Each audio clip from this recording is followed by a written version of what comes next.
Selamat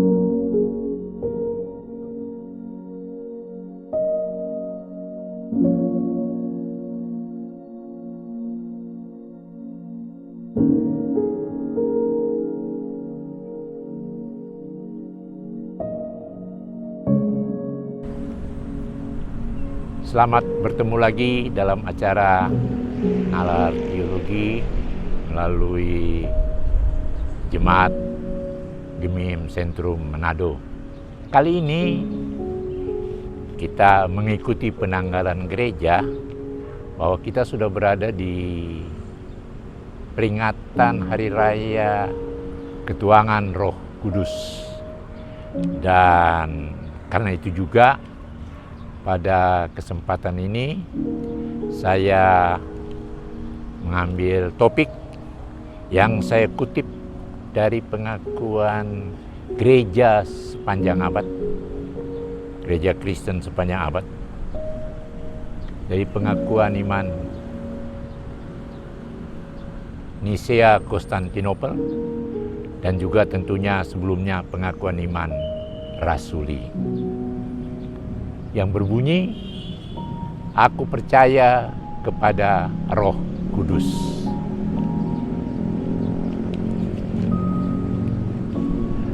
Pengakuan iman ini bukan sekedar suatu ungkapan begitu saja, statement yang biasa saja, tapi itu lahir dari suatu pergumulan para bapak gereja untuk bagaimana ada satu kesatuan keyakinan untuk bisa diterima oleh gereja sepanjang abad, oleh orang percaya di seluruh muka bumi. Maka lahirlah rumusan pengakuan iman ini.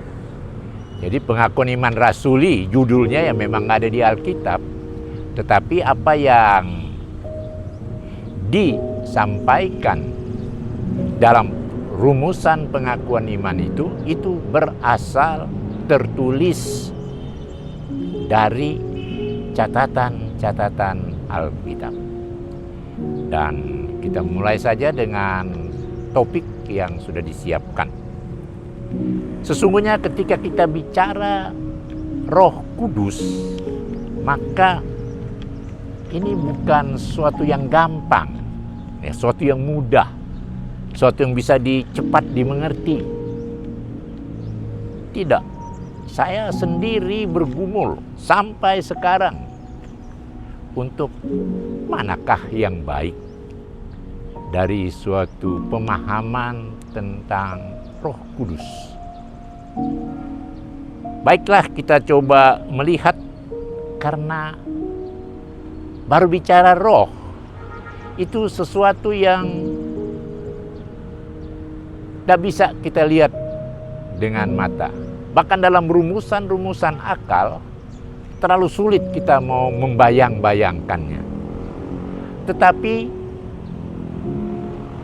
kita bisa rasakan itu ada. Kita bisa yakini roh itu ada. Sebagaimana juga dari asal katanya roh, bahasa Ibrani ruah, bahasa Arab ruh, ialah sesuatu yang seperti angin, ya, seperti udara. Saya ambil contoh, kalau kita ambil tangan kita taruh di depan mulut dan hidung, nanti kalau kita ngomong begitu, nanti kita rasa ada semacam sesuatu yang menyentuh permukaan kulit kita. Itulah yang coba kita pahami sebagai roh dari akar kata. Jadi belum pemahaman teologi. Aku percaya kepada Roh Kudus. Itu menunjuk bukan sekedar sosok atau eksistensi yang berdiri sendiri. Tetapi ketika kita bicara tentang Roh Kudus, maka itu merupakan suatu cara dari keberadaan Allah yang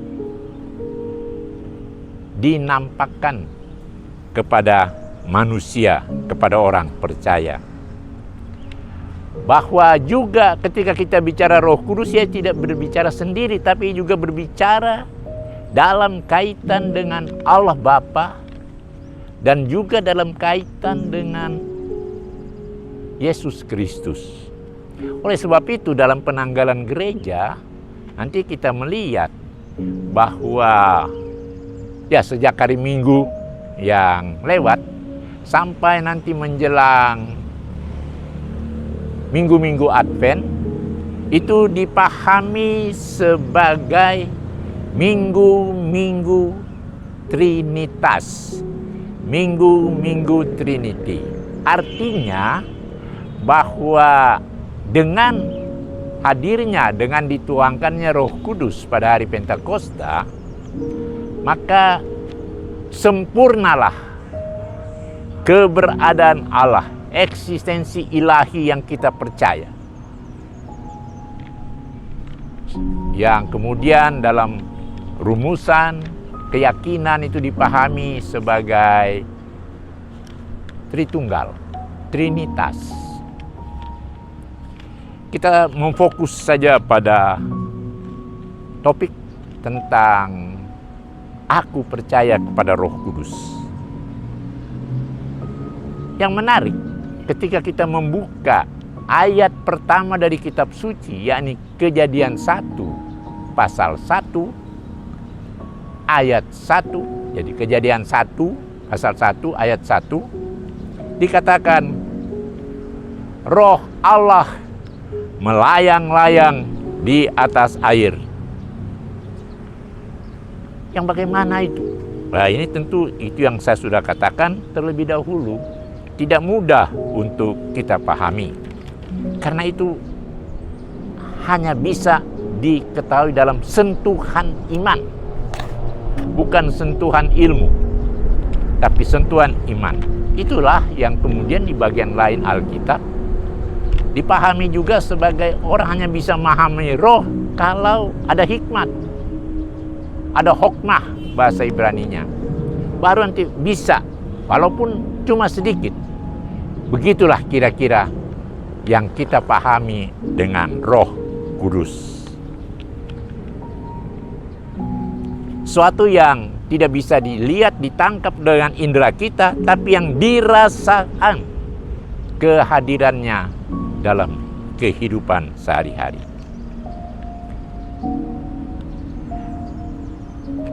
Di dalam Alkitab, ketika kita berbicara tentang roh, ada dua penulisan. Tulisan roh huruf kecil, ya. Baru tulisan roh huruf besar.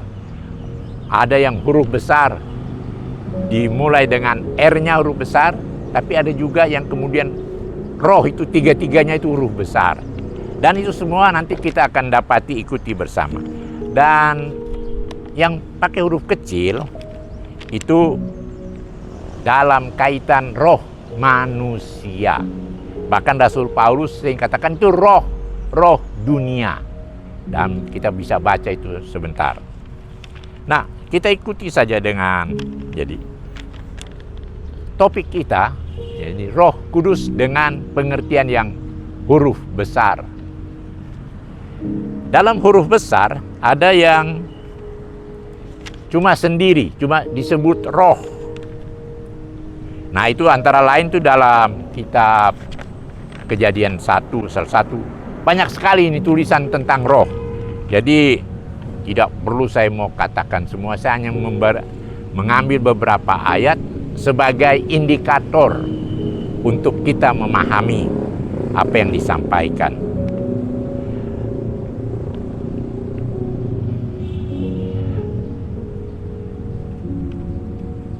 Jadi roh yang dalam huruf kecil itu kita bisa baca dalam Imamat 19 ayat 31, Amsal 20 ayat 27. Bahkan yang huruf kecil itu, roh dengan huruf kecil disebut sebagai roh jahat yang ada dalam diri manusia. Bandingkan Matius 8 ayat 16. Di situ Yesus mengusir roh yang seperti itu. Markus 9 ayat 26, maka keluarlah roh itu sambil berteriak. Kisah 7 ayat 59. Dan itu yang huruf kecil. Kita mulai pakai dengan, ya ada juga yang huruf kecil itu 1 Tesalonika 5 ayat 23, roh, jiwa, dan tubuh. Nah, kita mulai juga saja dengan roh dalam kaitan dengan yang bukan Allah itu dia, yaitu roh manusia. Itu terdapat, saya tambahkan juga pada Ulangan 32 ayat 1, kepada roh-roh yang bukan Allah. Markus 1 ayat 23, 5 ayat 2, ada seorang yang kerasukan roh. Kisah 5 ayat 16, orang-orang yang diganggu roh. Efesus 6 ayat 12, melawan roh-roh di udara yang tadi saya sudah sentil. Tapi yang berkaitan dengan topik kita, judul kita, yaitu Aku Percaya Roh Kudus, maka kita akan buka Alkitab. Baru situ ada roh dengan huruf besar. Itu dapat di dalam Kejadian 6 ayat 3. Kejadian 6 ayat 3. Rohku tidak akan selama-lamanya tinggal padamu. Nah, jadi itu yang sudah pakai huruf besar ya. Kemudian juga didapat di dalam Nehemia 9 ayat 20. Juga Yesaya 32 ayat 15 yang menyebut tentang roh dari atas. Dalam cerita Tuhan Yesus dicobai, Matius 4 ayat 1 dikatakan, Yesus dibawa oleh roh. Nah, ini roh, cuma roh tapi pakai huruf besar. Kemudian kita dapati juga nanti di dalam Alkitab ini yang diterbitkan oleh Lembaga Alkitab Indonesia menyebut tentang roh Allah. Jadi disambung roh Allah. Misalnya kita baca di dalam Keluaran 31 ayat 3, telah kupenuhi dia dengan roh Allah. Atau pada cerita Saul 1 Samuel 10 ayat 10,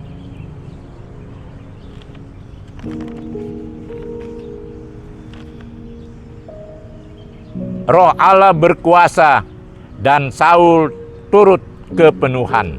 Baru dalam 11 ayat 6, berkuasalah roh Allah atas dia.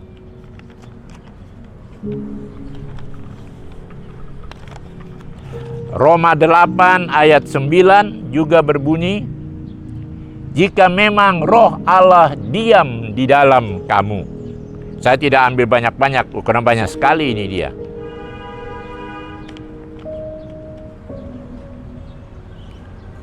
Dalam Matius 3 ayat 16, ia melihat roh Allah. Matius 12 ayat 28, mengusir setan dengan roh Allah. Filipi 3 ayat 3, orang-orang bersunat yang beribadat oleh roh Allah. Baru dalam Wahyu banyak sekali itu dia. Ya, Wahyu 3 ayat 1, 4 ayat 5, 5 ayat 6 berbicara tentang roh Allah. Dia yang memiliki ketujuh roh Allah, itulah ketujuh roh Allah. Ketujuh roh Allah yang diutus ke seluruh bumi. Sesudah itu ada lagi yang lain yang disebut dengan Roh Kudus. Itu dapat ikuti dalam Yesaya 63 ayat 10. Janganlah engkau memberontak dan mendukakan Roh Kudus-Nya. Dalam cerita kelahiran Yesus, Matius 1:18, ia mengandung dari Roh Kudus.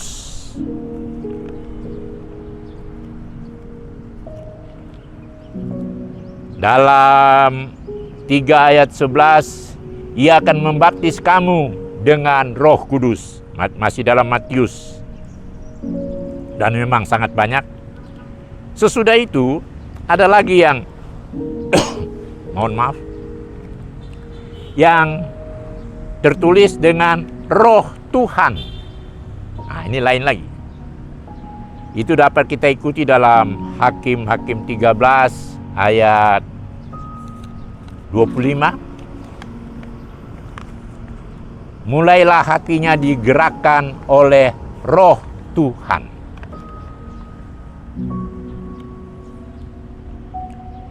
Baru ada lagi yang menyebut dengan Roh Yesus.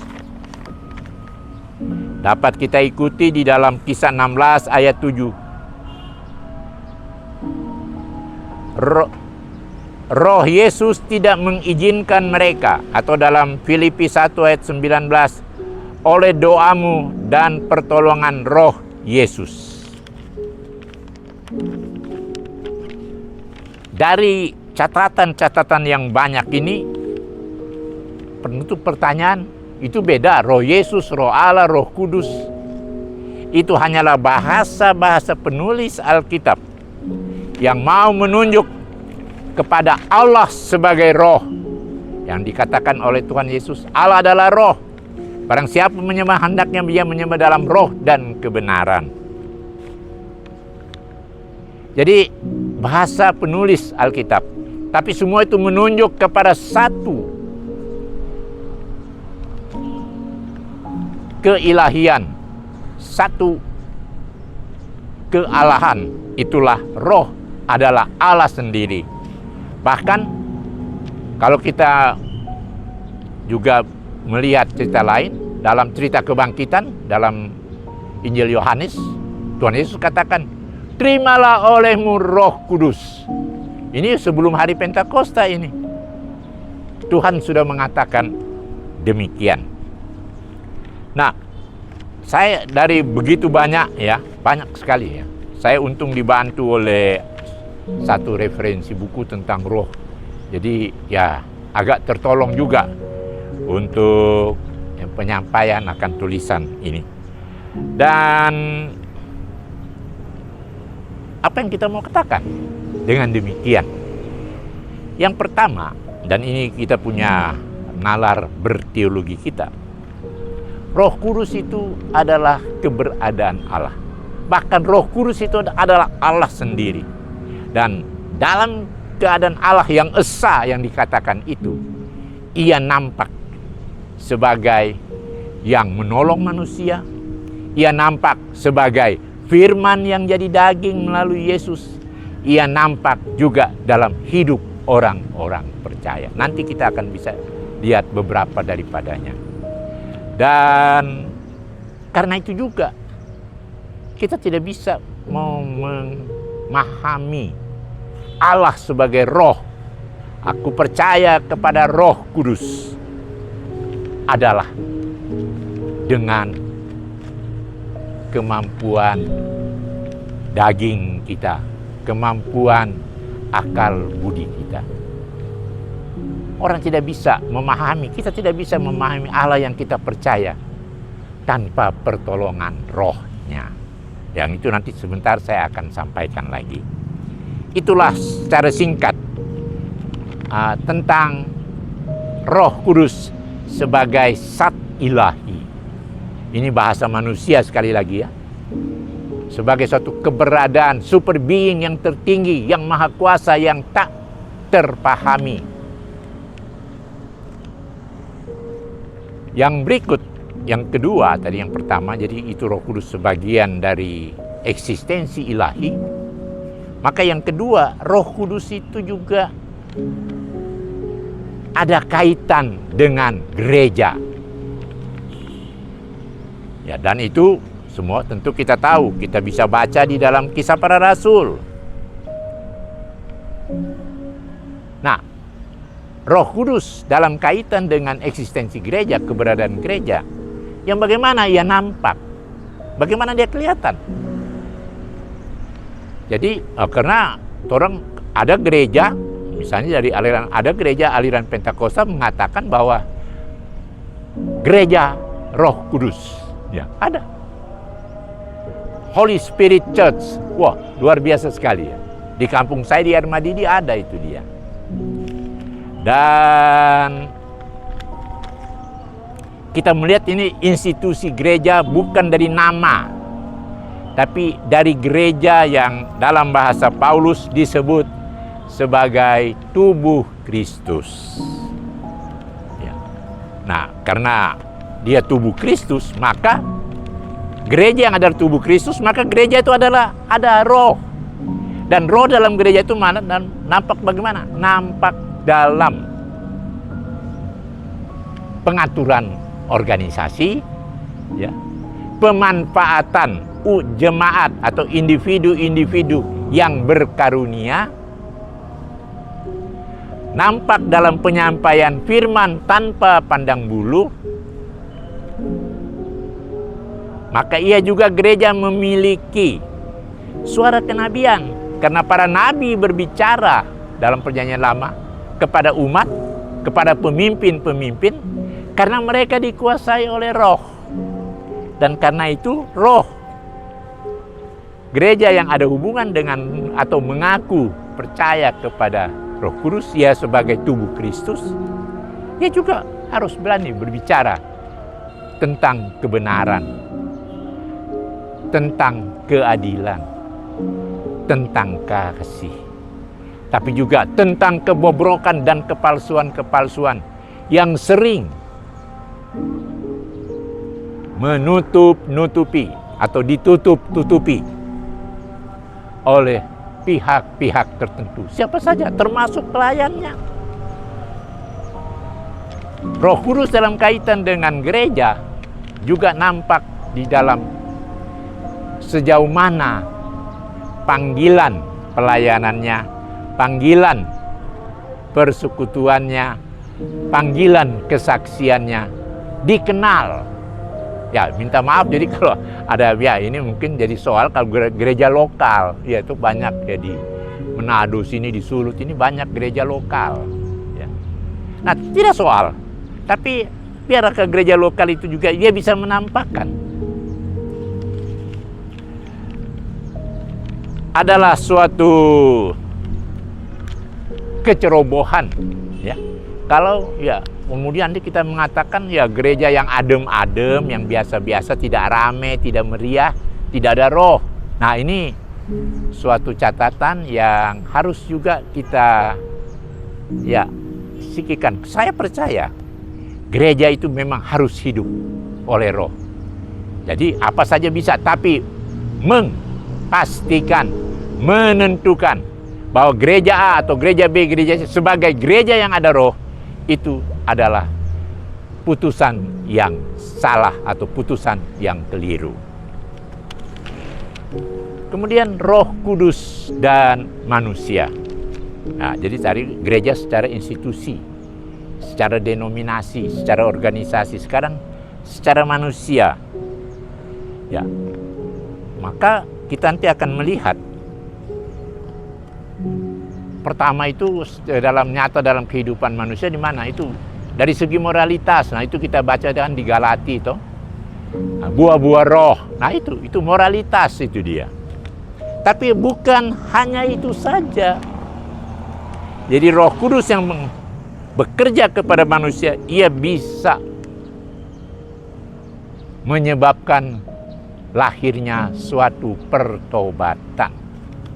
Dan saya lihat pertobatan itu terjadi bukan saja nanti pada waktu Paulus, atau juga pada rasul-rasul lain, ataupun juga pada permulaan gereja di abad-abad pertama. Tapi juga, ya, sekarang banyak yang sudah pindah agama. Ya. pindah agama dari agama lain, non-Kristen, menjadi agama Kristen. Bahkan pemuka-pemukanya. Saya tidak akan memperinci, nanti saudara cari tahu saja siapa mereka. Tapi bagaimana, itu ada pertanyaan, bagaimana kalau dari warga gereja keluar? Saya melihat warga gereja yang keluar itu bukan sebagai tidak ada roh. Tapi ya itulah. Mungkin karena jabatan, karena kawin, karena ingin populer. Nah, itu kan banyak selebritis kita. Tapi ketika dia ada roh, maka di situ juga ia menunjukkan, menyaksikan, ia percaya kepada Roh Kudus. Hal lainnya, dan itu yang tadi saya sudah sampaikan, kita dapat itu juga dalam adanya karunia-karunia roh. Saya sebagai pendeta, saya percaya ada orang-orang tertentu yang bisa atau yang mendapatkan atau yang mempunyai karunia tertentu. Apa itu karunia tertentu? Ya mungkin dia bisa mendoakan orang, orang bisa sembuh. Ya. Orang juga dia juga bisa mendoakan orang dan orang itu berhasil, ya, dan semuanya. Tetapi karunia itu tidak bisa diklaim sebagai satu-satunya, sebagai yang abadi. Dalam cerita Saul dikatakan tuh situ, roh Tuhan keluar dari Saul ketika dia sudah mulai merasa Daud ini saingannya, Daud ini telah merebut popularitasnya.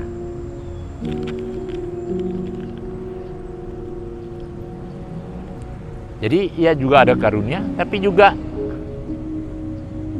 dalam manusia, dalam anggota jemaat, Roh Kudus itu yang mendorong orang untuk peduli pada keyakinannya. Jadi misalnya peduli, dia suka menyumbang, kita harus yakin tuh, tidak semua orang menyumbang itu dia cuma mau pamer, tapi juga ada yang terdorong oleh roh. Ia peka terhadap, ada bencana di sana, kesulitan di sini, penderitaan di. Nah, itu juga ketika orang melakukan, maka kita harus yakini itu adalah bagian dari kerja roh atas orang tersebut.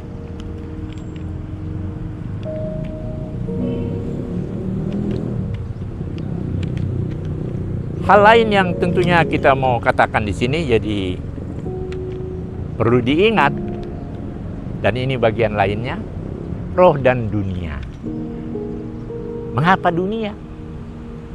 Roh Kudus yang kita percaya itu bukan cuma ada di lingkungan gereja, tapi Roh Kudus juga bekerja melampaui, melewati batas-batas gereja. Jangan kita orang mengklaim ini kerja roh, jadi yang lain itu tidak. Itu sama halnya dengan kita membatasi kuasa Allah. Iman kita mengakui bahwa Allah itu Maha Kuasa, Ia bisa bekerja, Ia yang punya dunia ini dan isinya. Dan gereja itu kan hanya bagian dari dunia yang begitu luas. Dan karena itulah, maka dalam rangka Roh Kudus juga hadir di dunia, maka kita nanti bisa melihat bagaimana melalui kerja roh ia bisa mengatakan ini terjadi pertumpahan darah yang besar. Ya. Saya baca di satu koran, jadi itu sebenarnya waktu perang Yom Kippur, Israel itu sudah mau masuk di Kairo. Sudah mau masuk, sudah di pintu. Tinggal Amerika ada telepon. Sudah aja stop sampai situ. Kau mulai tarik pelan-pelan.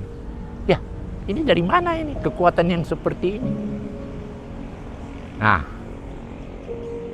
kita percaya itulah juga kerja roh Tuhan di dunia ini. Dan kemudian kita nanti bisa dapati ada nilai-nilai ya. Nilai-nilai kemanusiaan yang begitu hebat. Dan itu bisa, nilai kemanusiaan yang bisa hebat itu ada di dunia, termasuk di dunia agama lain yang bisa kita pakai, yang bisa kita manfaat atau bisa kita belajar daripadanya. Dan itulah roh dan dunia.